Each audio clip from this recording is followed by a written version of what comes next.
welcome back, everybody, to the Rattle Cage Podcast. I am Ryan, joined as always is with Sterling. We're here to break down Sonoma. We're going, unfortunately, road course racing again. Didn't have a show last week.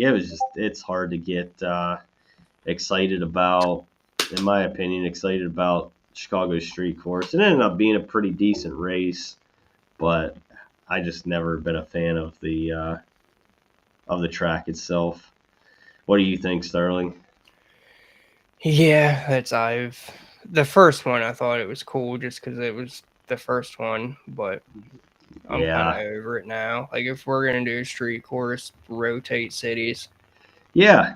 Like you said, I mean, just being 2 hours north of Pittsburgh, I think Pittsburgh would be cool. I'd definitely, I think, go to it. But I I would love to see that, but the way I yeah, would want it is I would want the bridges involved, and yep, you yeah, couldn't do that without a shit ton of extra fencing and work. So yeah. I think Jeff Gluck, I think, said it best. It's almost better to leave a place a year early than to stay there and run its welcome. And I think Chicago Street Course, I think it's run its welcome. It's almost like one of those where you leave when people are kind of wanting more and just don't leave a sour taste in people's mouths. And yeah, yeah, and the viewership. I don't know if that's the TV deal, how you have to have 18 fucking places to watch shit, or if it was the fact that no one wants to watch that fucking race. Like, yeah, if yeah, I want to watch a street course, I'm going to watch F1. Like, obviously, they're yep, not always on a street course, but it's basically yeah. the same. And I hate to be the boomer or or sound like the boomer that says these cars like NASCAR just its roots are oval racing. Like I'm just Yeah, sorry. that's I think I don't mind the road courses, but I think we have gotten away from our two road courses a year. Like it used to be Watkins Glen and Sonoma. I literally just said that to Ben last night that I miss those days. I honestly do too. DFS wise, obviously, and I think as a fan, like I've never really just been excited about a road course, even as a fan perspective. I Um, used to get excited about the Glen and Sonoma when that was all it oh yeah, was when that to was me. when that was the only two. Yeah, you're right. You're right. When it was the only two, but now it seems like every 2 weeks, every 3 weeks, and now we have back-to-back weeks where we're road course racing. I don't know. It's Trying not to okay. sneeze into my mic right now. You're all good, but as always, Sterling made up these beautiful charts. I do love going over these. He has on this one the past three Sonoma races in the next gen era and the average finish of each. So, as we can see, Chris Buescher, Michael McDowell, Elliott Chastain, Kyle Larson, of course, won last year, and then the 2 years before that didn't do good. Suarez always seems like a guy that runs semi decent here. Looks like Ryan Blaney had that 31st place finish that kind of skewed his averages. That's kind of interesting there because Blaney's only 7,500 today. But Starting unfortunately, seventh though. but unfortunately, he is starting seventh. Yeah, Christopher Bell, another one that looks like he had one finish that skews his numbers way up. Pretty easy to figure his average out without that one though. Exactly. Yeah, even if you'd have a 9 in there, it'd be a ninth place average finish. So, Cindric, that was one that kind of really stuck out to me because Cindric's normally a road course guy. Doesn't really look like he runs Sonoma here that well. No, but I feel like he's got to do it. Like we say it every week. I feel like Yeah, he's got to prove something, and he's kind of stepping in that direction, getting better. It seems, but he is. He is. And then we got Byron. Byron, that's kind of alarming too there. 30th, 14th, and 9th. Another one that hasn't put up good Sonoma finishes. kind of curious what's Bubber happening there. down there. That's kind of interesting considering he's starting 30th. Yeah, yep. Now he has gotten a little bit better. I mean, I know when he first came onto the scene, he was terrible at road courses. Tyler Reddick, another guy known for road courses, 33rd, 35th, and 8th. That's not good. Ironically, that's the same team, and I was just getting ready to hit on the fact that we've seen that team somewhat take a step backwards this season. Yeah, yeah. Denny has never ran good here. I remember last year he blew the engine or blew the motor on. I think it was lap one. Honestly, might have been lap. It was a real early. Might have not been That lap one. team, I don't get it, but that team seems to always struggle with murders on road courses. Yeah, yeah, Like, you're right. was it last week that he didn't even make a lap in practice? Yep, yep. It was at Chicago. So that is interesting. I never really put that two and two together there. Yeah, and Uh, last week it's not like he missed a shift or something because he didn't have really any fucking time to even get going. no, no, it was like literally the first lap. I think he blew the motor. So yeah, they're doing something wrong on road courses. They're trying something and something's not going right. But that's yeah. So that's his Sonoma averages there. That's kind of nice to look at. And then over in here we'll have this is the driver by driver breakdown. We'll have their starting position, what they're priced on DraftKings, and their practice times here. So we will go driver by driver here. Of course, we've got SVG starting first. Looks like his practice. He did have, of course, a fast practice. That's VG. He's been absolutely on fire road courses. He did get beat yesterday. Uh, And he's never ran a cup race here, so yeah, that and that I think that does play into it. I think I'm not taking anything away from SVG. Obviously, he is really good at what he does, but I think coming to tracks that these Cup guys have a lot of experience on, I especially think in this one. Like they've ran here for years. exactly this one in Watkins Glen. I feel like it kind of puts the ball more into the Cup guys' court a little bit. I don't want to say it completely eliminates SVG, but the fact that DraftKings priced them up to 12.5 and made them $2,000 more expensive than everybody else. I think me and Sterling were talking about this pre-show. I don't want to say a full fade, but I think I'm gonna be way under on SVG this week. I'll put it this way: if SVG goes out here and dominates this race, I ain't winning a fucking thing. Yeah, And that's a if you great way. can't figure that out, then you probably shouldn't be playing. Yeah, I'm with you. Like he did come out and say his car was he didn't really like his car either. Now he did go out and qualify on the pole, so I don't know. What do you For take him, from it? I feel like he normally doesn't say that either, though. So, like, for him to say that, he must really not like it.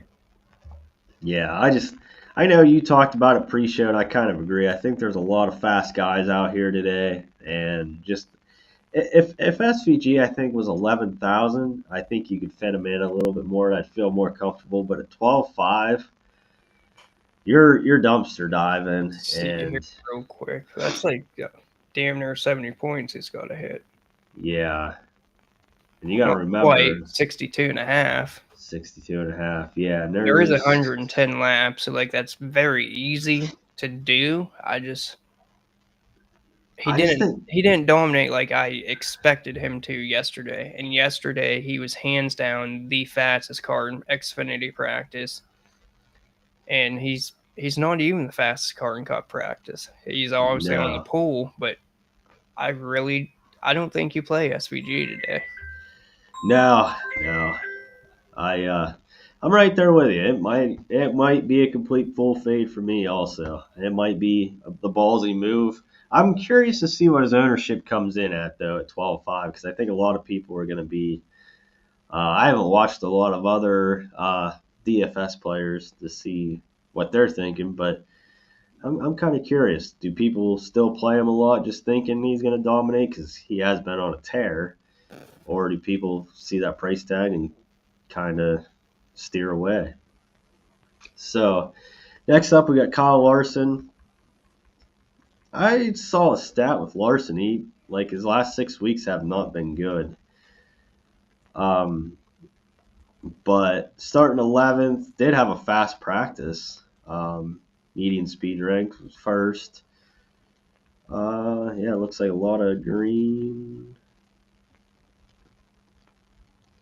Yeah. So yeah, Kyle Larson starting 11th. Is Kyle Larson starting 11th? Is he? How do you feel about him? I think he's going to be one of my higher owned guys. Yeah, that's right now he's in my main build, and I'm probably gonna leave him there. He's been one of the better road course guys actually in this next gen car.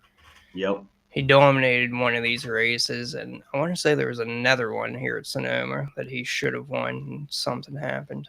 Yeah, I think he got flipped to the back or something like. Yeah, I know what you're talking about. Like there was one where he just straight up dominated. I think he did the two stop approach or did the three stop instead of the two stop, and yeah, like he completely dominated.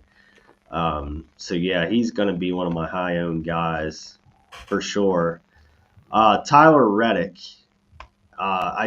I mean, we were pretty much talking pre-show. We talked about him on this whole driver breakdown here. He just hasn't looked like Tyler Reddick. I think if Tyler Reddick beats me, he beats me. But judging by his practice, there's nothing there that like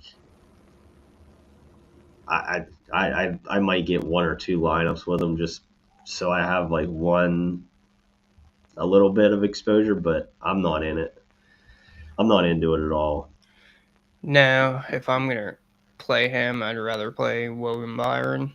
Yep, I absolutely agree. Uh, so yeah, Reddick pretty much full fade for me. William Byron, practice does not look. I'm not gonna lie, I was kind of on William Byron until I saw his Sonoma stats, and then looking at his practice now, I think I'd rather play William Byron than Tyler Reddick, but I might not even be on William Byron. Yeah, it's tough because he was in that Group A, and he definitely looked faster than everyone in that group. But then if you compare that to Group B, he didn't look that great. Like he still had speed, but Group B was clearly a faster track, so it's really Okay, I see that kind of now. hard to judge. Okay, But I so do think if you play one of the top three or one of the top four, it's William Byron. yeah, yeah, yeah, definitely. I definitely play him over Ross. Definitely play him over SVG. Who's starting second? Briscoe. Briscoe. Oh yeah, definitely over Briscoe. So yeah, I agree. I think as far as the top four, I think Byron is my favorite play. Then next up, we got Chase Elliott. Obviously, we see Chase Elliott's success here, a fourth, fifth, eighth. Definitely one of the best road course guys. Starting 13th. Looks like he was in that. He was in the B practice. Doesn't look like he had. Doesn't look like he had a lot of speed in practice. I mean, does that turn you off of Elliott? I don't think it does me, but No, that's I I think wouldn't.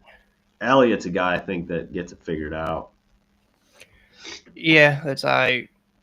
His practice definitely doesn't scare me, but No, he's not someone I'm necessarily making a priority for. Like, depending on how many lines you're running, I would get to him.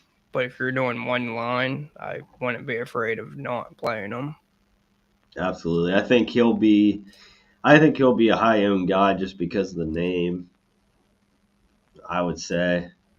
Yeah, Um, and that could be a decent fade ish. Because if I mean, let's say he just kind of just does his average, finishes sixth. I mean, is he really that needed? that's the thing. Like, I feel like he almost has to lead some laps to really make Hit sense. value. Yes. Yeah, that's what I'm thinking. So next up, we got Ty Gibbs. That's the first thing that came up. I was like, oh my gosh, he's 9,500. Starting six, definitely looks like he had a fast practice. uh, Obviously we got the news that Chris Gavehart's going to be working right next to him. So I always thought like, hey, Ty Gibbs is going to be relevant these next X amount of weeks until the playoffs because they're really Especially on these road courses. because they're going to try to get him in. I mean, I think he's the only Gibbs car right now that doesn't have a playoff spot. Yeah. So they're throwing everything at this car. Like you've got to full on believe that. So for that, I hate to say it, and it's tough with him starting six. I think I want some of them. I'm not like going overboard with them, but I think I'm gonna dabble a little bit. Yeah, that's not to jump ahead here, but I think you're going to want somebody from that third row, Yeah. whether it's him or Dinger. Yep. Yep. I remember you said that pre-show that you're in on the other guy, and that could be it. Next up, Michael McDowell. You said it pre-show. I didn't end up looking at it, but boy, did he have a terrible practice. Yeah, I'm going to put him on the same list as SVG, and that is the do not play list. Okay, I'm right there with you. Yeah, I expected a lot more out of this guy. You look at his results; he's second, seventh, third. obviously going to And be He's I obviously going to be high owned. I mean, I was just going to say, I think with his track history, he's going to be one of the highest owned with that starting position. So I think between Fade and him and SVG, you're automatically cutting down the number of entries you're going against by a shit ton. Like, I don't want to throw yep, out a random number there, but yep. I absolutely agree. Next up, we got Christopher Bell. He's been another one that's been kind of quiet lately. Um, Always kind of been known as a road course ish guy. I mean, he's won at Coda a couple times, I think. Had a couple fast laps in practice. Starting 10th. What do you think about Christopher Bell? I'm kind of torn. Right now, my main placeholder has him and Larson in it, but I'm kind of torn. I feel like you only want to have one of those guys. Okay. Yeah, But definitely. I definitely, I'm not against him, obviously. I like the idea of playing him. I just really can't decide which one I want to go with there. Obviously, you get savings with him.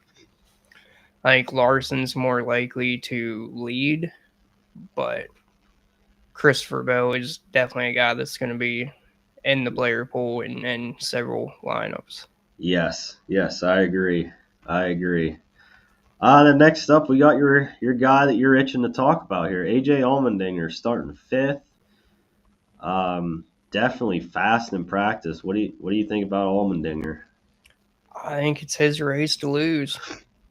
I think Yes. this is the last shot he has at a playoff spot. So they came out, they showed they want that playoff spot in practice, and I think he goes out and gets it. Okay. All right. I definitely don't hate it. I mean, 8,800. He could be a cheaper dominator. I think at 8,800. If he does end up getting up there. The only thing that ever worries me about Dinger is not his talent. It's just that damn equipment. It just always seems like them colleague cars. Sometimes they just run into their stupid equipment failures. Equipment and a little bit of a temper. Yes, yes, that's another thing with Dinger. He's not like SVG. I mean, that's one thing you do have to give SVG. He is super patient. Like, when Michael McDowell blew him off at the start last week, it looked like Michael McDowell's car was like Michael McDowell was like running, and SVG was like at 85% almost. He was just like, whatever, like it's lap two. Like, let this guy make some mistakes. And Mike McDowell's like driving the wheels off that car. Like, you could tell McDowell was running, and SVG was like the Michael Myers in the background, just kind of just leisurely, hitting his marks and just, I don't know. Like, that's one thing I've always noticed with SVG. He is a patient guy. He doesn't get too excited. So next up, I think I got my lock. I think I'm 100% on this guy. Chris Buescher starting 14th. Yeah, I'm glad to hear you say that because I think this is my favorite play across the entire slate. Yep, and I think it's going to be chalk, but I think you almost have to just eat the chalk at some point, and you can't. I don't think you can make a lineup and not include Chris Buescher. So he has been the most consistent guy. I think he's the most consistent guy on your board here. Yeah, thirds, fourth, second, good practice. I don't think there's anything there that's telling me not to play Chris Buescher. Yeah, I would almost guarantee him as a lock for a top 7. So Yep, absolutely. Ross Chastain starting fourth. I like Ross Chastain. I don't like him starting fourth. I don't think I'll have much, now, really. if you're playing a ton of lineups or if you're playing one that you just want to make sure you're absolutely different, I think he would be a great way to be different and still actually have a shot. But I'm not getting there. No, I'm not either. I'm kind of curious on what are the odds here. Chris Buescher minus 125 for a top 10. Actually, kind of surprised it's not more than that. Yeah, that might be worth a sprinkle. You want to guess what SVG's top 10 is? Probably minus 400. Oh, dude, Not even minus close. minus 2,500. Good lord. Yes, Kyle Larson's minus 330. Yeah, that's what I was just trying to look for value here. I do like Chris Buescher minus 125. I feel like that's crazy. Yeah, typically I don't bet any minus odds, but that one's stupid. Like, Yes, yes, it is. So, all right, yeah, Ross Chastain. Yeah, unless you're throwing a bunch of lineups. Yeah, I'm not in on that either. Alex Bowman starting ninth. I don't even think we should waste any time talking about him, honestly. Nope. This is the interesting one. Normally, I am completely out on Kyle Busch. I hate Kyle. Like, I don't hate Kyle Busch. I like Kyle Busch, but Hate to play him, though. I hate to play him because he's gonna burn you. But at road courses, I mean, even last year he had a good run going, and I remember Chastain just wiped him out. Was it the last lap or 2 laps to go or something like that? And then, last week he got up, I think, into the top five, spun out, and got himself right back up into the top five. So I actually like Kyle Busch this week at 8,000. I think a lot of people are going to be hopefully turned off from him. I think because I'm normally like complete anti Kyle Busch, but I think this week I'm in on Kyle Busch, and Kyle Busch for a top 10 on DraftKings is plus 135. I was going to ask you what he was actually, because I think he's like right borderline top 10. Yeah, Right yeah, strategy, I think he'll get there. I don't know how I feel about him as a play. I wish he was a little bit cheaper. Like, I I do definitely too. don't have a problem with playing him, but I don't think I'm getting there personally. Okay, yeah, I think I'm gonna be probably higher than the field. I don't think he's gonna be like crazy owned for me, but I think I'll probably definitely have 20, 25, maybe 30, something like that. I might get a little heavy, but I definitely get it. What is his ceiling? You don't know. So Chase Briscoe starting second. I'm not in on Briscoe. Are you in on Briscoe? Now, if Briscoe does enough, some wild shit happens. So, Yeah. like, we could see the same thing last week. He could take the lead early, but then SVG or Byron or somebody's going to run him down. He's not going to dominate this race. Yeah, I agree. I mean, Briscoe's minus 125 for a top 10. So I wouldn't, honestly, I wouldn't even bet that. Like, no, I wouldn't either. So like that's just even Vegas is kind of out on Briscoe. So uh, next up we got Denny Hamlin. this is another guy that I don't think there's really even any point in talking about him. He's struggled here at Sonoma in the next gen. He's never really been the greatest road course guy. His practice was god awful. Yep. He's going on that do not playlist. Yep, absolutely. Blaney probably going to be there also. He is plus 150 for top 10, so that's kind of interesting for me. Might be worth a sprinkle in there because I think I he could. wouldn't be against betting him as a top 10, but I Yeah. would 100% be against playing him in Yep. DFS. I couldn't agree more. He's on the do not play list for me.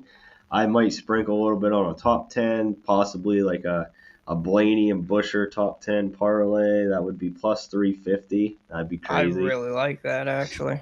Yeah, I kind of like that as a plus 350 parlay. But yeah, DFS wise, I'm out. Next up, starting 24th, Austin Cindric. This is one that's interesting. These He's plus. next two, I like them both a lot. I don't know if you want to play them together, so I'm kind of struggling which one I prefer. But my gut is telling me Logano is my favorite of the two.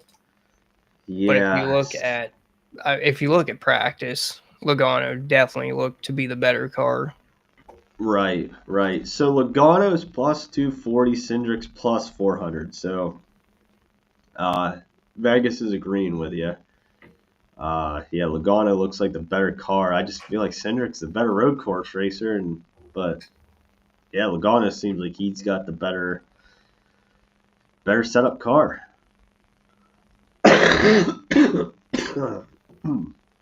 Getting over a cold. So I mean, both of them I'm probably gonna have in a couple lineups. Oh But yeah, they're absolutely both in the player pool, and I'm not against playing them together. I was playing no, around with that. It's just I'm not sure because I feel like they have about the same ceiling, same price, same starting spot. So I just I agree. don't know if I see them both getting there. All right, next up, Daniel Suarez starting 19th. Are you in on Suarez? I don't think I am. DNP. Yep, I agree. Hocevar.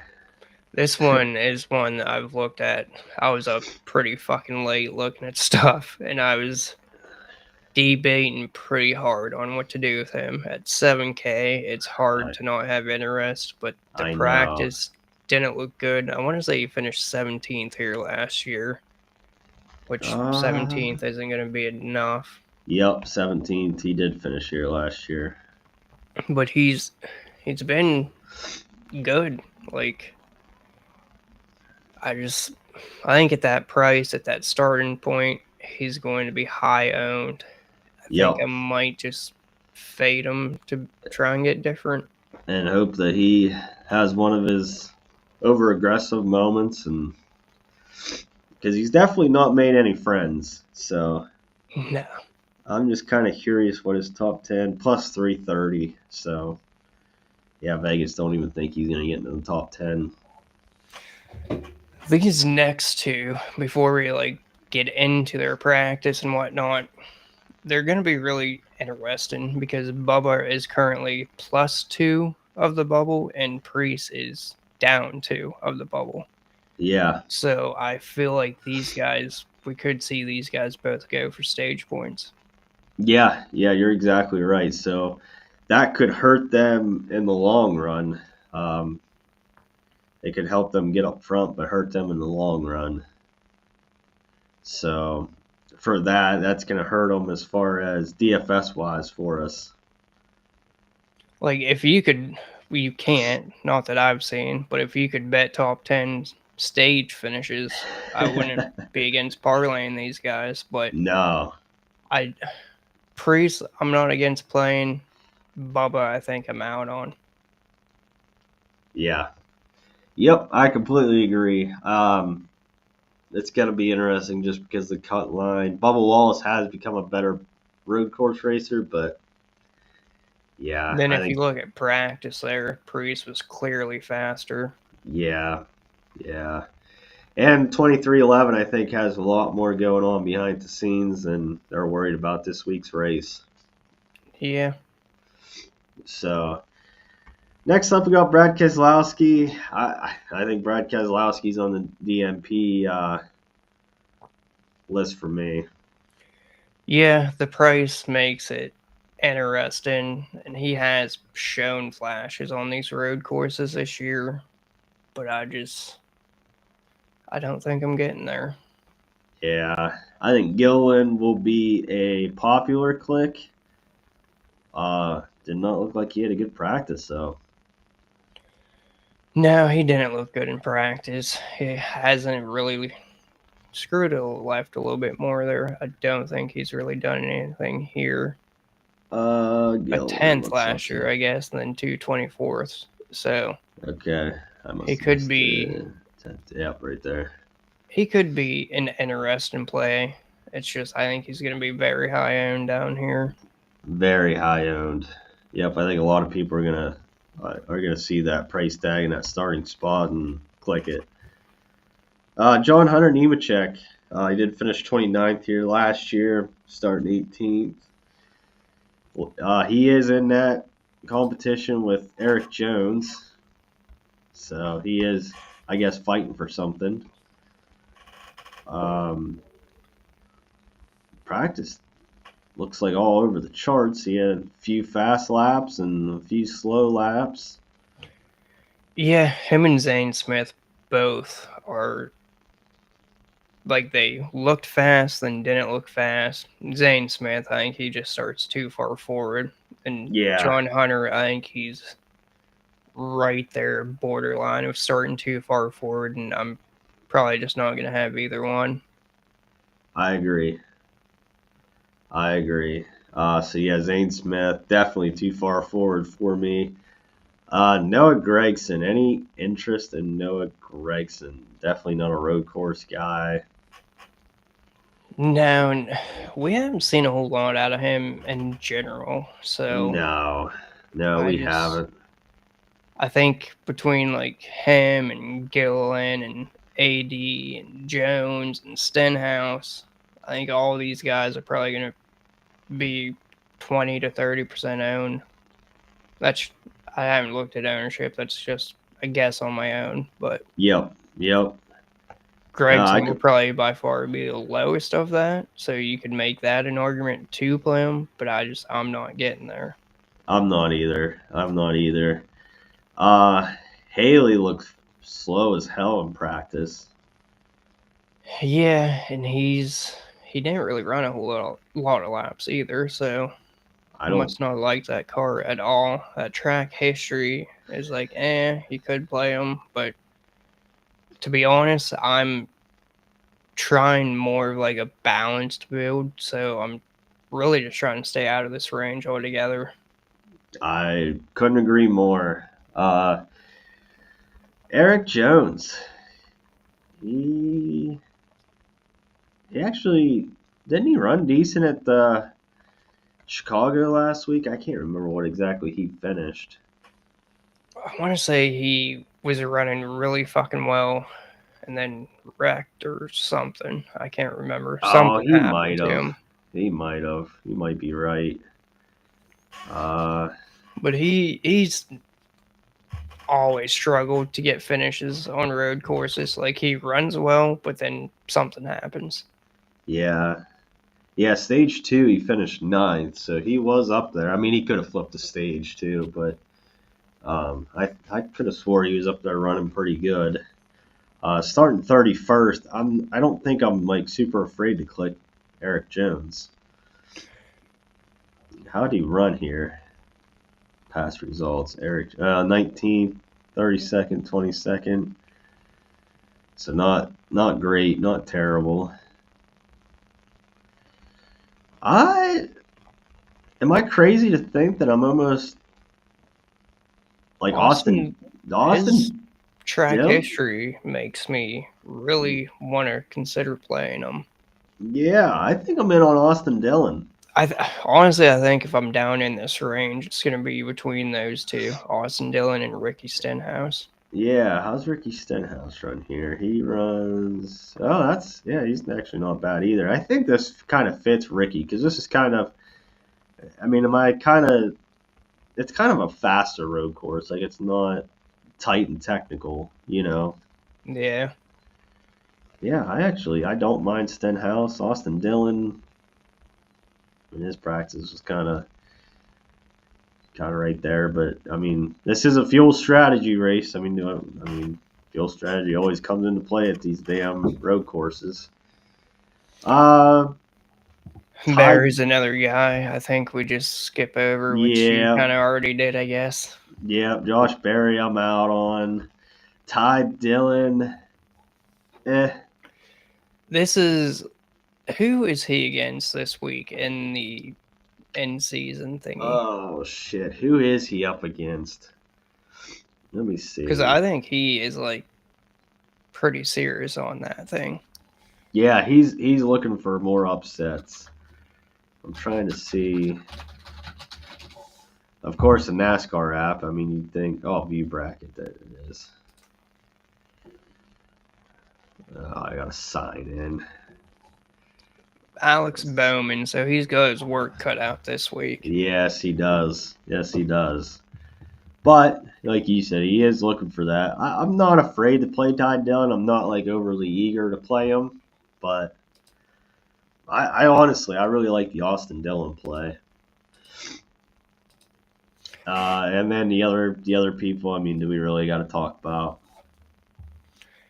I mean, if you play these guys down here, it's because you're spending every bit of your salary and you're just hoping something happens that they score Yeah. enough to get you there. I mean, like I said, Cody Ware was running 18th last week until he blew that brake rotor. But at the same time, how many people had issues, and then that huge wreck on the back shift or whatever took out how many cars? Like you're just hoping for chaos at that point if you think Catherine Legg and Cody Ware are gonna, be optimal. So, but yeah. So anything to add to this, Sterling? Not really. I do think this is a week that you can make somewhat of a more balanced build and don't really worry too much about PD. That's scary to say on a road course, but I think you can get away with not having anybody deeper than like the mid 20s. Yeah, yeah. I definitely agree. I think I'm starting every lineup with Busher. I think he's the guy I'm locking in 100%. And then I think it's like the Larson, like you said, Elliott trying to decide between one of them guys. And yeah, I mean, if you believe in Dinger, I think I'll probably have some Dinger in there. Um, like I said, he just kind of scares me with the equipment and just throwing the fits. Uh, yeah, and then just trying to find these guys in the mid range, like you said, Ryan Priest. I don't think is a bad add on. Joey Logano. Uh, William Byron, he's just the interesting one for me. I think he'll be the one that I have starting most forward, but he's definitely interesting. Yeah, I was just looking. Dingers plus 1,200 to win. Not against that. Wish it was a little No. longer, but What's his like top three? 350. See, that's not bad. Top five plus 160. I'd almost You wouldn't mind. you could parlay Blaney top 10, Busher top 10, Dinger top 5, and that's plus 1,070. Wow, I don't mind that. I don't mind that. Yeah, I think I'm gonna definitely sprinkle in some top 10 bets this week, and maybe some top 10 parlays, and try to. Because I mean, DFS wise, I am kind of excited, but I don't know. I think I'm looking more forward to Dover next week. Absolutely. Dover's always been one of my favorites. Yep. Kind of I've always been disappointed, I guess, since they did away with the second one. But Yeah, yeah, you're absolutely right. But all right, Sterling. Well, I guess that's about it. We'll be talking in the Discord up until green flag and even through green flag. But if anybody wants to get in that Discord, I will put it in the comment section after this video is posted. Anybody can join for free. We just kind of talk NASCAR in general, DFS, whatever. And I guess that'll be all. And we will try to take down some DraftKings money today and definitely get our luck turned around. yeah, and if you want to watch some real racing on a Thursday night, you can watch the High Limit Sprint Car Series at Eldora for 100K on FS1. I am really excited about that. And then I know you were. yeah, I thought it was this week, and it was not. And yeah, I'm kind of excited for this coming up. Like you got that on Thursday, and then the following Tuesday, are you going to Lernerville? Yeah, Yep, this is like a huge stretch of races right now for sprint cars. You got High Limit exactly. at Fremont Monday, Outlaws at Attica Tuesday, High Limit Wednesday, Thursday, Eldora, Outlaws Friday, Saturday at Eldora, and then you got Lernerville Tuesday for High Limit. Yeah, And I think the yeah, Outlaws are at fucking Lincoln Wednesday. yep. I am excited. So should be a great stretch of races coming up. I'm excited for Lernerville. I'm excited for Eldora. It's always a great show. So, but other than that, guys, we'll definitely be back next week. I'm with Sterling. I'm excited as hell for Dover. So For sure. we will see you all next week.